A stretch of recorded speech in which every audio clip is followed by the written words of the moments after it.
You're listening to Later with Mo Kelly on demand from KFI AM 640. And joining me in studio is Jackie Ray. Jackie, it's great to see you. We missed you last week. Yes. Now we have to talk about some athletes, and you and I are usually in agreement.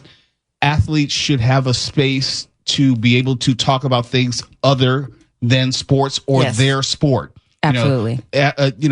Professional athletes are people, and people have politics and beliefs.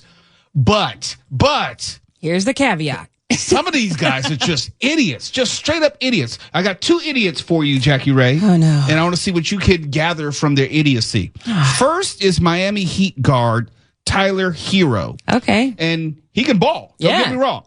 But he doesn't believe any history before the year 1950. Listen to this. A real thing? Yeah. You think so? Yeah, but I don't think he jumped 100. Are you serious? You don't? No, I'm dead ass. Wait, so you don't believe in shit that happened like 200 years ago? What about the moon landing? Hell no. Wait, really? What about the moon landing? No, I don't believe in that. Oh. I don't believe in anything that happened before 1950. Wait. Wait, now I'm thinking. Okay, so wait. You don't believe in something that happened like 200 years ago? Yeah, like how Christopher do we Columbus? know? Like how do we know? When did he come to America or the land or whatever? True. They said 1492. But there's no way of really knowing if it was him. Could have been Bob. Right. God. Like, I'm being that ass. Okay. The So name they're searching for is Columbus. Right. As if history did not exist in any form before YouTube or TV or videotape. I mean, like World War II happened before 1950. That was a lot. Like I'm stuttering just trying to regurgitate. So when you look at this political landscape, if you don't know how we got here, what do you think's happening right now? This is a long. Let's say he's a voter. I don't care what he votes for, but let's say he is a voter. His vote means as much as mine, in theory. Right. But this is the problem then, because what is he voting based upon? He has no framework. His dumosity? How did you... Let's unpack this, because if you don't believe in history, when was the NBA created? Pre-1950. So That's a great point. You playing in a game you don't believe in. Stop trying to make sense out of nonsense. Let's get to the other idiot, because we'll be here all night. Iman Shumpert. He is a retired NBA player. He played with Cleveland. I don't know where else he played. He played with Lakers for a hot second. Yep. Those who may be in just popular culture, he was married to rapper and actress Tiana Taylor for some time. Fumbled that bag, as they say. He is of the opinion, like an increasing number of NBA players, is of the opinion that the Earth is not spherical, or in his terminology, it's not round, and there's nothing you can do to convince him or prove to him otherwise. This is Iman Shumpert in all of his ignorance. World being flat, bro, you have no proof that it's round. Okay. Like, that's what be crazy. How you gonna prove to me it's round? How we gonna do it? Huh? Have you ever flone? Yeah, I flew in a plane. You know about time It looked zones? flat the whole time. Really? You don't see the never curvature? look You curved. don't see the curvature It of don't the never Earth? look curved. Never? Ever? No. Looks you all know curved. it don't look curved. It looks you ain't curved. never saw out one of them little windows and saw enough Earth to see a curve. You didn't do that, Vlad. Okay, but you can't see the end of it. Like I'm saying, if you go to the beach and look at the ocean, it stops at one point because of the curve. You can't keep going. Like if it was flat, you could keep seeing. You could pull out a telescope and see farther and farther. You want to know what's crazy? I could paint you a picture right now and draw a straight line, and you could say it looked like it curved. That's a picture. Exactly. It's not that. That's what the look like from where I am. You're having an argument right now. Tiana Taylor somewhere going, thank you, Jesus. No, but how did that guy impress her? I don't know, because I would have been done as soon as he put an F on the end of Earth. We are done. For the science people out there, the curvature of the Earth is about 8 inches per mile. Okay, if you can get up high enough or have enough distance and get perspective, you'll see the curvature of the Earth. Why Iman Shumpert thinks he's smarter than everyone else in the world, who, even though he doesn't believe Copernicus figured this out hundreds of years ago. Okay, so Galileo. I feel like most of us, when we were kids in school, we made these sundials and we could see, know, how. So did he fail that, or did he? What happened? I need a history lesson that Tyler Hero doesn't believe exists. short of just putting all these dumb motherfathers on a rocket and shooting them off towards the moon so they can, Jeff Bezos, Elon Musk, help me out here, where they can actually see it for themselves, they will wallow in their ignorance. The thing is, though, you don't have to see it for yourself. The NASA literally has a camera that's in space all the time. They don't believe anything that's happening on the International Space Station, the pictures which are being back to us. They don't believe any of that. So short of them actually being in a rocket and then they dip their head out the window and decompress and explode because they think it's probably just images being pasted on the side of the window of the capsule, they're not going to believe. That's insane. So what's that movie with Jim Carrey? Is that what they believe in, the Truman Show? Maybe, that's what they think? Maybe all of this is just a big lie.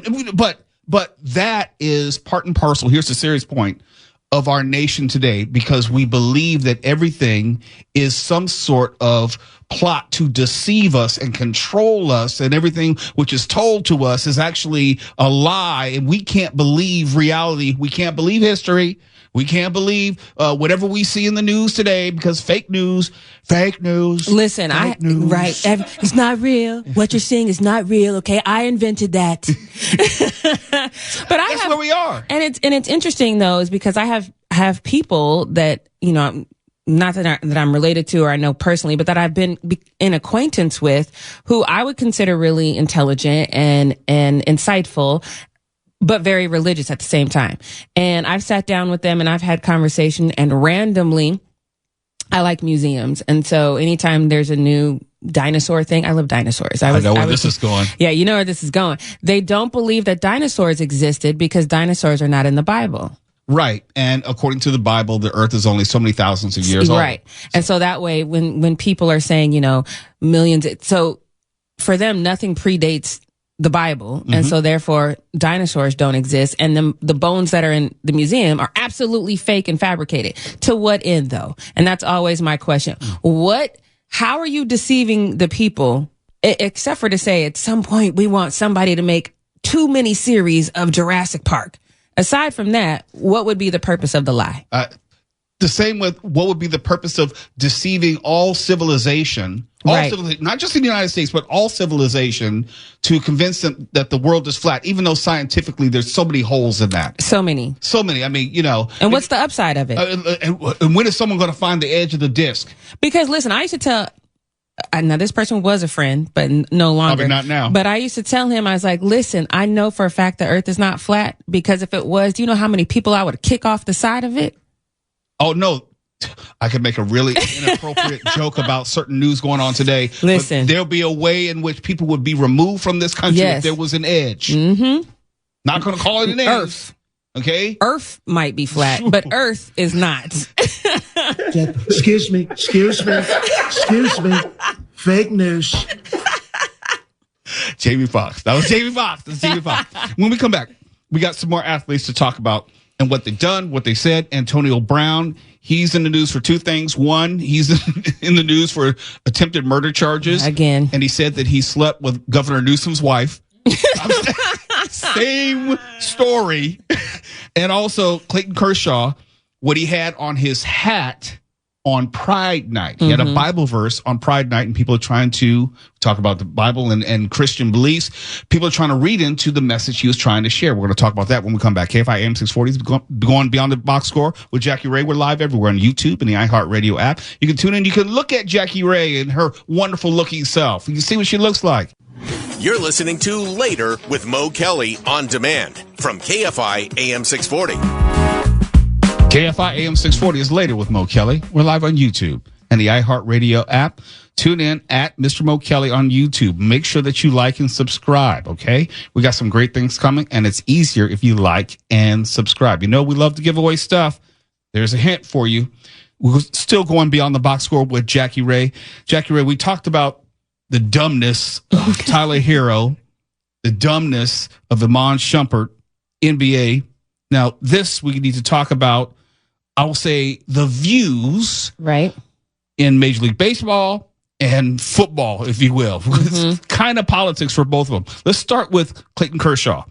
Dodgers great, first ballot Hall of Famer. Right. He's an when I say outspoken Christian, he's not in the political sense. You just know that's a part of his life, and he will let you know that when opportunity presents itself. During Pride Night on Friday, on his hat, his cap, there was a little inscription which said Genesis 9:12-16. And if you're not familiar with that passage, this is on Pride Night for context. Quote, and God said, this is the sign of the covenant that I make between me and you and every living creature that is with you for all future generations. I have set my bow in the cloud, and it shall be a sign of the covenant between me and the earth. Talking about rainbows. There's been some conjecture about whether Clayton Kershaw was saying, no, this is the true meaning of rainbow. It's not the pride symbol. I know you've seen the story. How did it look to you? It looked like exactly that. It looked like he was saying, you guys kind of hijacked this symbol that has meant this one thing for generations, because it didn't used to mean that. When I was a kid, I distinctly remember, I was raised in the church though, and I remember one time we drove to Capitol Hill. I'm from Denver, Colorado. That's kind of like our West Hollywood is in Capitol Hill. And I remember I drove down the street with my mom, and I was like, there's so many Christians in this neighborhood. Because there are rainbows everywhere. Right, there's rainbows everywhere. This is such a good neighborhood. My mom was like, okay. I was too young for her to really break down to me what that meant. So this might not be a popular opinion. I'm not mad at him for this. I feel like this is his belief system. The backlash would have been swift and severe if he hadn't participated or if he didn't partake in any way or maybe whatever. That's always a thing when people decide to opt out because they don't want to take part in Pride Night. We've seen athletes do that before. He is a Christian man. And so there's a lot of Christians that believe, homosexuality is not a sin. There's a lot of Christians that believe homosexuality is a sin. Wherever he falls on that spectrum, that is his belief. And as long as he's not harming anyone or bringing any physical harm to anyone or berating anyone verbally, if he wants to remind everybody what the rainbow originally meant, I'm actually fine with it. I'm fine with it in this way. And this has nothing to do with Clayton Kershaw specifically, but it has to do with athletes generally. Athletes will put slogans and things, Bible verses on their shoes or cleats and what have you. It's not new. Different leagues respond differently. And if you are comfortable with putting who you are, whatever that means, on your cleats, on your hat, and you're welcome with whatever response the league, like for example, if you do this in the NFL, if you make any type of variation in your uniform, you get fined instantly. It doesn't matter what you do. If you wear one sock too high, the other sock too low, you get fined. Depending on who you are, though. Not every athlete gets fined the same way, but that's story for another day. That's another day. But my point is, if you want to make some sort of statement, and everyone knows that the camera's going to be on Clayton Kershaw, so he knew that people would see it, it would be enlarged, and people would speculate. If you're okay with whatever the response will be, be it fine, questions in the media, then I'm fine with it. Right. When I saw this, my initial thought was like, people are going to get upset. But at the same time, I feel the point that some people will miss is everyone has a right to live their life the way that they see fit. That's best for them, as long as it's not causing harm to other people. So while you might see this and be offended by it, that is a problem between you and whoever you pray to. This is his feeling, his belief system, and he is showing that in a very non-invasive, non-confrontational way, and he has every right to do that. Let's stay with the Dodgers real quick. And I didn't give you the story, but you may know about the TikTok singer, Neza, who sang the national anthem, didn't change the words, but sang it in Spanish against the wishes of the Dodgers, who said explicitly, don't do that. They went carnation and said, don't do that. Right. And she did it anyway. And was I offended? No. Did I think it was the right thing to do? Well, it goes back to Clayton Kershaw. Right. If you believe in your heart that you need to do it, going back to protest, however that is, and you are willing to deal with whatever consequences, in this case, she'll probably be never asked back by the Dodgers, then okay, follow your convictions. It didn't hurt anyone, and if you know the history of it, it's not the first time it's been done. You're just it's just in another language. You're not changing the words to make a formal protest. You're not trying to say the land of the free for immigrants and the home of the brave and immigrants too. You didn't make any changes. You're just saying it in a different language. I mean, it's definitely a form of protest. And I think, given this climate, especially what's happening to the Latino community in our country, that's why she did it like that. I would bet my last dollar that if what we're seeing with ICE and things of that nature weren't happening, she wouldn't have even considered singing it in Spanish. So it was definitely a form of protest.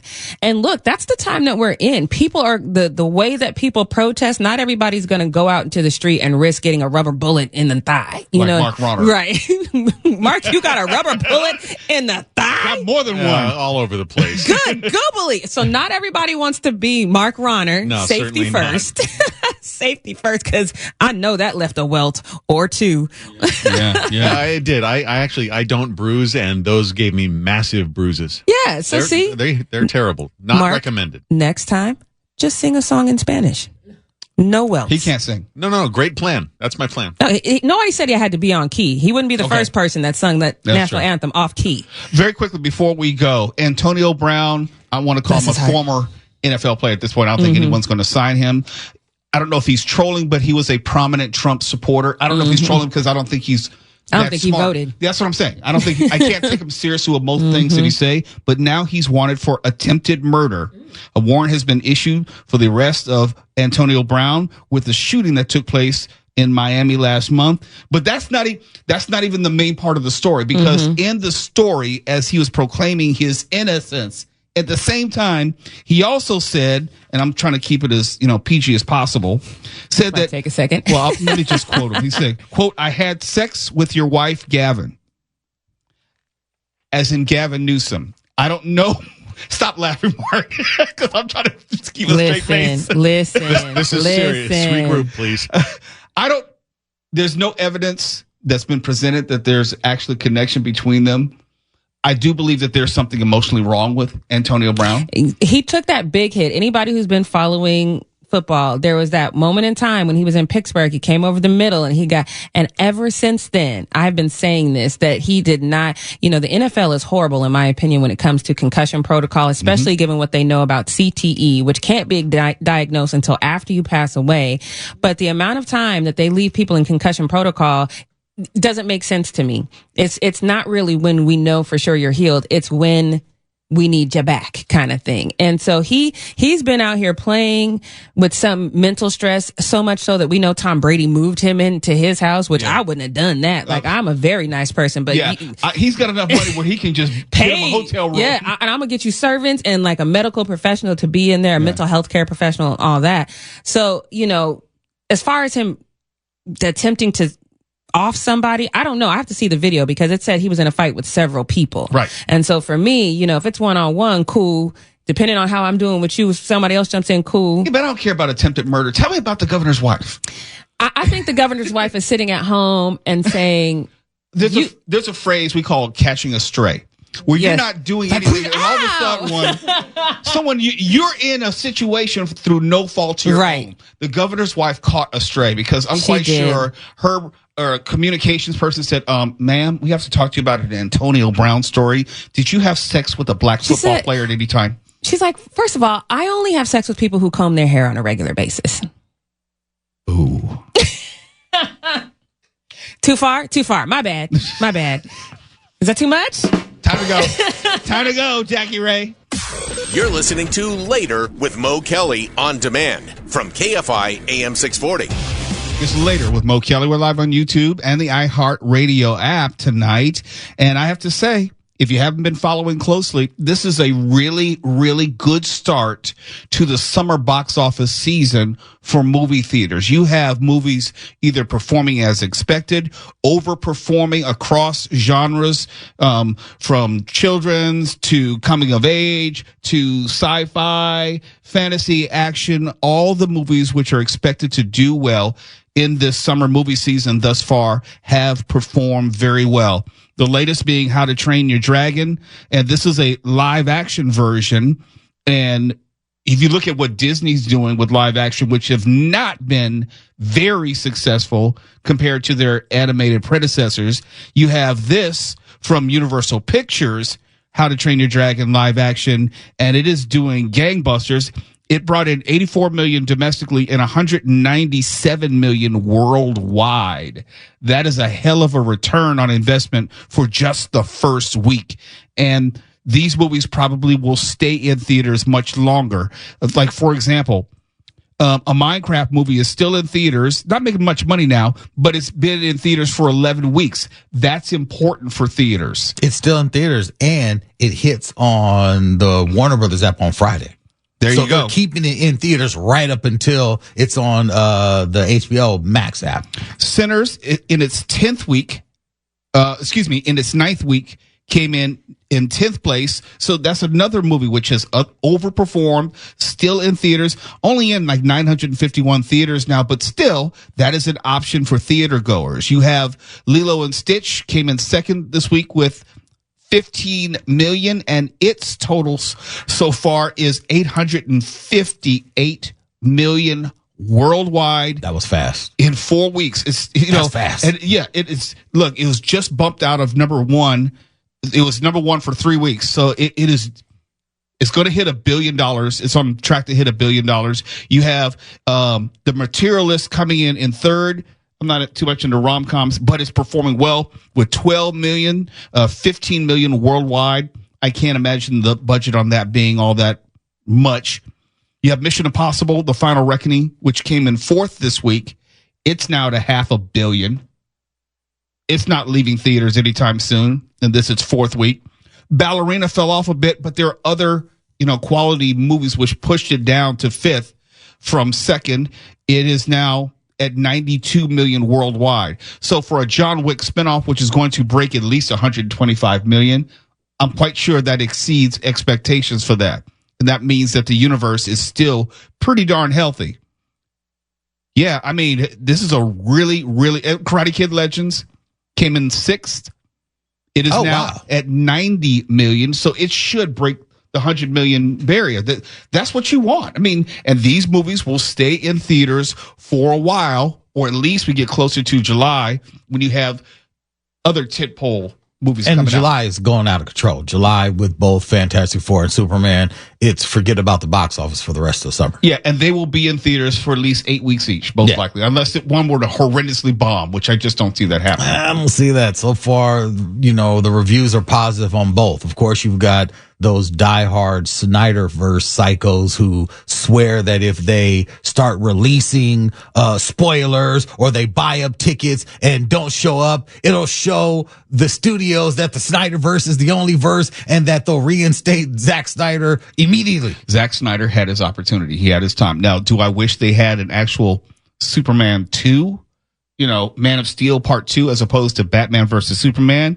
Yeah, I do, but they were rushing to do Justice League, so they had to do Batman versus Superman. That, I think, was part of the reason why the Snyderverse was not as well received, because you didn't have that origin story Aquaman in the time that you needed. You didn't have the Wonder Woman story in the time that you needed. And so when they got thrown together for Justice League, it's like, well, there's no backstory to them. They wanted to rush to the DC equivalent of the Avengers and have the same level of success, but didn't want to put in the work and time, because it took 4 or 5 years, I think. Yeah, it was 4 years, because Iron Man was 2008 and Avengers was 2012. Yeah.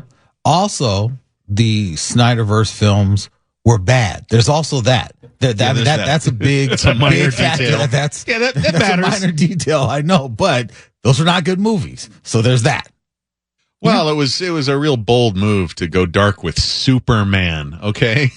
I didn't think it was that dark. I just thought they put it in today's world. But a Superman that's devoid of humor and joy is not a Superman. That's just a dude in the cape.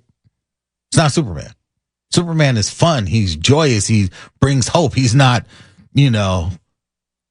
throwing cars up in light poles and, doing all this weird stuff he was doing. He was just a dark, brooding dude. Henry Cavill deserved a better movie. He was a good Superman in bad Superman movies. Now the look, the casting for the entirety of the Snyderverse, the casting was great. I think the casting was great. I even thought that Ezra Miller was a great looking Barry Allen. I did not like him as the Flash. Did not like them as the Flash. I thought that was goofy, but still the casting was on point. The casting was on point for the entire everything that they did. It's just they had bad direction and piss poor story writing. That's what hurt them.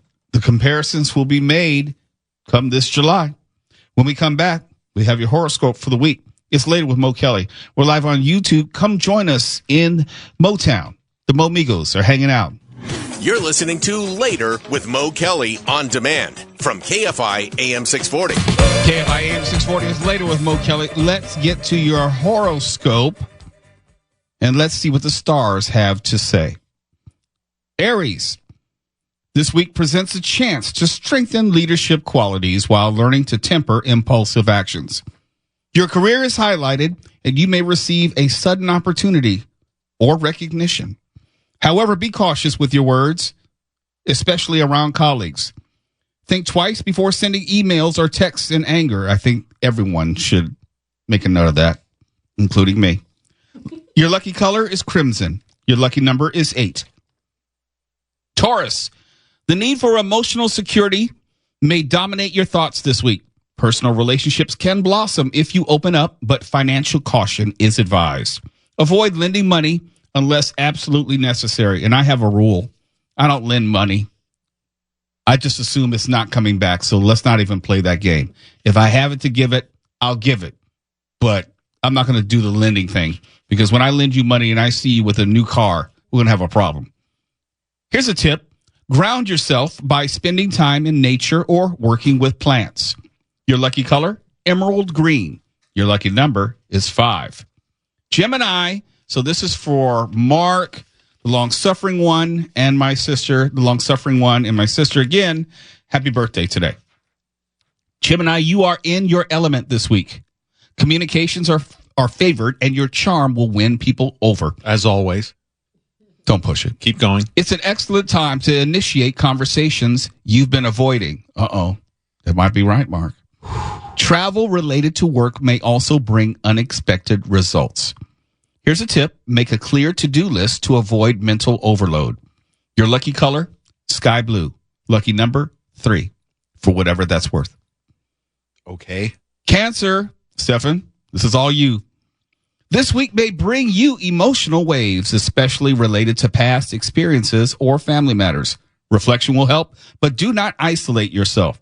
It's a favorable time to resolve old issues and restore inner peace through meditation or spiritual practices. The tip, avoid comparing your journey to others. Lucky color, pearl white. Lucky number, 6. Leo, this is Carnisha. Bold moves may bring fruitful rewards this week, Carnisha, especially in business or leadership roles. Your energy is magnetic, and people around you are noticing your efforts. Be mindful of arrogance and make room for collaboration. Your tip is allow others to lead sometimes and observe how it shapes outcomes. Lucky color, gold. Lucky number, 1. Virgo, this week calls for a retreat from chaos. Turn inward, reflect, and plan your next steps. Financial matters may require patience, but don't let anxiety push you into hasty investments. Your health, especially digestion, needs attention. Oh, you got gas? The tip is start your mornings with calming herbal tea and silence. Lucky color, olive green. Lucky number, 4.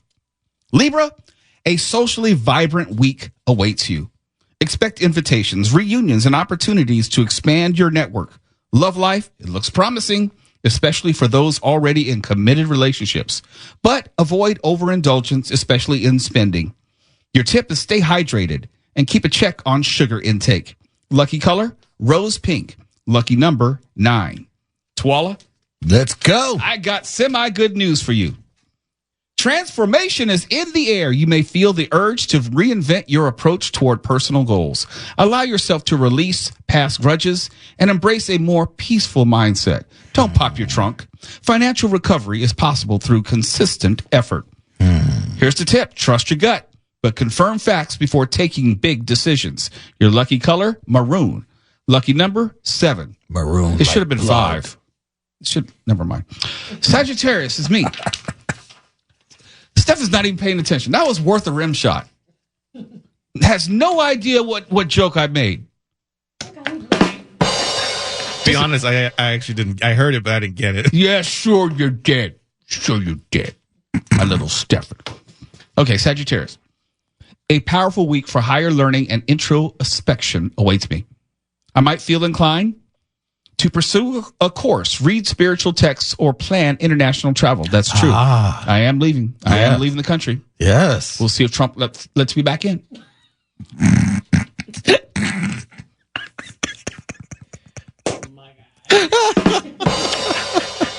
I was going to wait for that one. Family members may require your emotional support, especially siblings or younger relatives. The tip for me is journaling your thoughts will bring mental clarity. Lucky color, purple. Not wrong. Lucky number, 2. Wow, this not was wrong. on point. Capricorn. Work-related duties dominate the week. Deadlines, meetings, and accountability will demand more of your time. While productivity is high, don't neglect your emotional and physical health. If you feel drained, listen to your body's signals.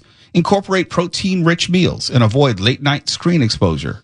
Your lucky color, charcoal gray. Lucky number, 10. Aquarius. Your focus will shift to humanitarian pursuits and personal fulfillment. It's a good time to align your passions with your profession. Collaborations with like-minded individuals will bring inspiration and potential gains. Here's a tip. Spend a few minutes daily in silence to reset your mental energy. Lucky color, electric blue. Lucky number, 11. And lastly, Pisces. Your intuition is heightened this week. Dreams may offer deep insights. You may feel the urge to step back and protect your energy from negativity. Prioritize self-care and steer clear of emotionally draining people or situations. Yeah, I got that right. Here's a tip. Use lavender oil in your room to encourage peaceful sleep. Lucky color, lavender. Lucky number, 12. And there's your horoscope for this week. KFI AM 640, we're live everywhere on the iHeartRadio app. KFI and KOST HD2, Los Angeles, Orange County. More stimulating talk.